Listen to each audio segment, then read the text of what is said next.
Uqhamuka sesivela kabi, sesivela nezindaba nje ezingajabulisi ey'thinta wona uMaskandi. Inqubeko News Channel yenza ipost laphana ibhala ithi umculi kaMaskandi ukhala uyazitholisa ngendodana yakhe eshaywe yaze yafa ePietermaritzburg. Uchwane lebhaca uthi indodana yakhe uZwelinyanda Mtshali, 36, naye ebese icula uMaskandi uthi uZwelo ubeqashile ePietermaritzburg ngokuzwa kwabo uthi uhlaselwe ngesonto ngeyi-15 zikaFebhuwari 2026 washawa wazama ukubalekela kwamngani wakhe, kepha ngomsombuluko ukufa kwamenela. Okwamanje uthi basagxile kumalungiselelo omngcwabo wakhe, then after bazozama-ke ukulandelela bese bekhipha istatement esigcwele. Ifunda kanjalo-ke ipost.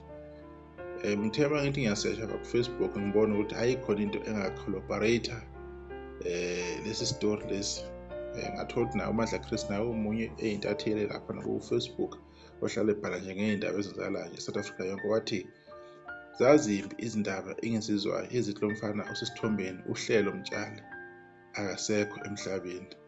Uhlelo lona uzalwa-ke kaMaskandi, uchwane lebhaca. Lo mfana ubenekhono eliyisimanga ngoba naye besecula, kade wina nje emcimbini kabhodloza. Bathi uphinde wawina futhi kule nyanga edlule. Kuthiwa uye kaMawengane eMaritzburg, akwaziyo-ke ukuthi ubangeni nobhoti kaMawengane wase emshaya washona. Yizo-ke lezo ndaba-ke eziwu-2 ey'bhalwe la bantu, zicishe y'fane, zihlwe kancane. Ezinye izinto sirelaya kuzo kubantu abasuke bey'bhala, nabo suke bethole ngama-source athize izinto abay'bhalayo. So uma indaba iba nephutha, ungablame lowo muntu loyo osuke ebhalile ukuthi hayi lokho okukhulumayo akukho. Usuke naye ulwazi elithole lu-piece by piece, njengoba nami nje ngithatha lokho abakubhalile, kodwa-ke yilokho sikuzwayo, yilokho okuvelayo. Okuyizindaba-ke ezingezikho-ke zinhleke lezi, ukuthi-ke kulimale insizwa ezalwa ichwane lebhaca. Ichwane lebhaca umculi-ke osenesikhathi eside sendimeni, uyaziwa-ke.